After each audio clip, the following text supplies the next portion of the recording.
thadau amadi maitena manipur gi integrity ngakpa ST list gi any cookie tribe lawthokpa amadi NRC chanhanba haina yana khre haibasi khigi April gi tang tara da New Delhi da thadau amadi maitai community ani gi marakta ethnic identity and conflict in Manipur haiba hiram amada pangthokibada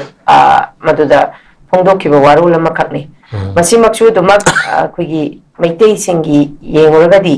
amu yamna phaba khigi khongthang amakakni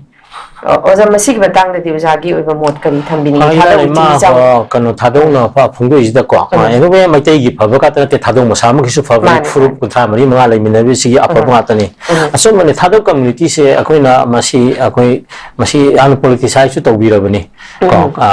group khara na athe modala ko kangbu khara khulai paiba namfu da tawraga na ma gi aseng ma leijarak pa history part ko Manipur gi masak oina laksaba the tribe the largest community ni dina siga si kha dum khulai oina ga sina bi ba ba tare hojiki khulai pai ba ne hek chawi dina khamera ju nomoi putho ga da tang nomoi phim dum lei dina adui ju ha ju yai dina nomoi putho dia adu gi concept ni da adu dagi na thong labo honarak pagi kano ni akoi khangi ko 17th century da laki bani thadau community je lusai rom da ko da 18th century da manipur sang ki badagi makoi lak pani side khongjai ha ga leram bani ko akoi masi akoi yai ko yai lema aduna ma ji largest akoi gi tribal community leira ka da masai culture unique culture adema gi history aduga ma gi kano leijaba language leijaba pot amani ko aduna ko thadau ga se ko yi dialect when hojikti syllabus ta yaw na ko tammi dena ko aduna sigum mayam si ekoi yamuna koi adum mas history lejabani amkoi jitongana amkoi gi dharma lakshabani 1950s ko 56 ke dai gi mai ayamba kanu si Christian gi kanu daga lawraki bagi kanu koi lakrabani ko aduna sigum mayam si yengkanda akoina khongjai haiba kanu si akoi gi community sini naw sing na akoi lawra la ibani ko aduna even khongjai lan ga na jingna mu politicize tawraga 1917 to 1999 gi ko anglo cookie war ga tawraga tona cookie gi kana separate country ba sembagi lan ne uhan gi bodo matam da state manipur gi kanu ni demand tawraki ba fourth level haiba tare ko fourth level gi mayokta manipur miam loimak am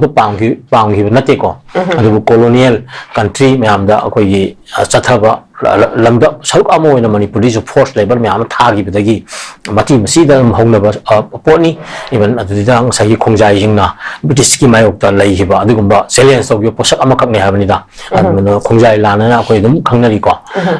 sai gi colonial force amagi kanada but khongjai sing na songi but not only for khongjai katagi nate habani da manipur gi force level thaba yaroi haiba kanu dune ba hoi ning thau lok thok lok to bi chinga kham yai ma bi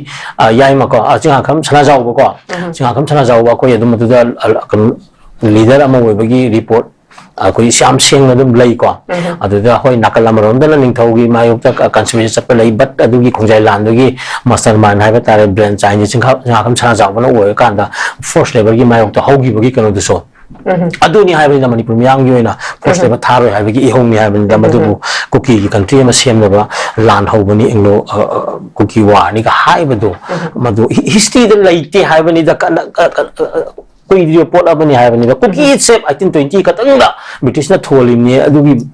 adu mamang da koi ga no lai ba da haiba adugi kano history laite haiba ni da aduna aina define tong ni di irai le ko thadau community is the largest koi tribal community among koi indigenous people as a khongjai oina lakhi bani haiba ni da but they are now highly politicized by those immigrants ko who came say after 1951 gi mutung da lakpa mayam na masai gi kano da moi politicized tawire tongan ba koi gi agency mayam ga moi nexus leiraga haiba ni da aduga manipur gi koi leijeri ba fruit ki mayam ya khina divide policy tawrakanda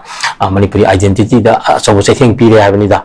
aduna makoi madu conscious oira pade khangak padagi makoi ne any cookie tribe lok thokada bani ga hai kai no ni cookie tribe 1951 gi matang la tribe ki kari gi governors ki order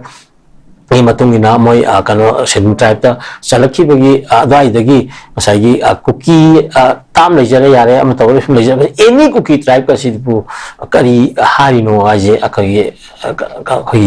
madunida nati chadi haiba kan miyang yo lei sarkar gi philip su leigre lokthok kani ha philip lakpasi amna phai manipuri territory integrity da khongjai sing adum yaw lakpani ko ado hojik maduma makha chathagani haiba si fai aduna loimak ni ayam lei ba kom koireng chiru sothe leidana ayam lei mi mayam singa se tasengna kana freely kana khoi gi wishes haiba tare makoi will haiba tare madu phajana kana khoina hangagadi they want to live together ko malam di uina le panina charu morong na dana akoi leimina panina sigi ui leimina ningane ba adu matam ki bedagi ko asi ha ro gadi si group mes kana tongni ko ni ga adu maya ma to bi bedagi ne ma akoi asi tori su ma se akoi kan nan thok na bo khona ga da bani men mai te is safe akoi 33 adi gi mang da khu leiram de 33 adi da salai tare da atho fu ma pun la sem gi ne asem le di mai te akoi si akoi di atheng mu kangu lak pa hai ba tare manipur the full contract ni pani ji I mayam je akoi de loi no yaw indigenous ki kana mayam yaw kangu ni adana we have our responsibility akoi feel tori ni akoi sacrifice tori ni mayam akoi na akoi ya summa basu isni naw sin la la kan de ko akoi ngakpi ba na tang si bi ba mayam akoi kana da lei ba se ma se still akoi lei ga dong ni in the meantime akoi single di ya de ko maram dana akoi kan batai haibu gi ni akoi long dari thodang ko aduna